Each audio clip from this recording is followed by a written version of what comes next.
Former director of Hopkins Airport is blaming the mayor for having inadequate staffing and equipment for runways during snowstorms. Those issues led to a huge fine from the FAA. Our Scott Taylor continues to investigate this and is live with new information tonight.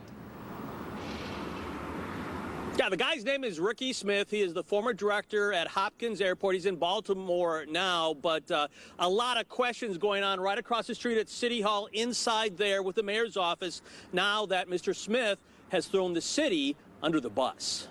Former Cleveland Hopkins Airport director Ricky Smith just came out firing against his old employer, telling the Baltimore Sun that the city of Cleveland pulled the trigger on not supplying the airport with enough workers to staff runways.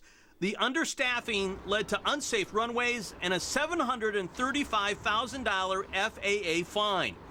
Smith is now the administrator for BWI Marshall Airport in Maryland and told the Baltimore Sun the city required him to accept 35 job cuts at the airport, including some snow removal positions.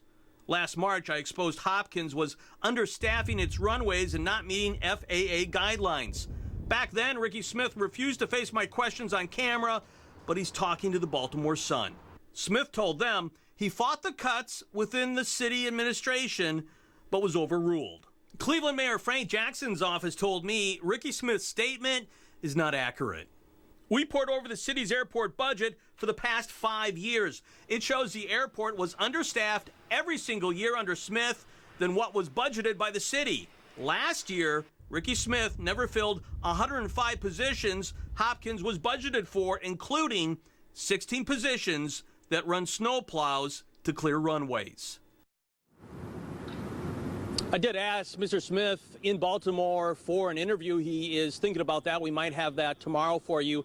And he also talked about the long and drawn-out hiring processes over at City Hall, and that's why you didn't see a lot more people hired this past year over at the airport. Live in downtown Cleveland, Scott Taylor, Cleveland 19.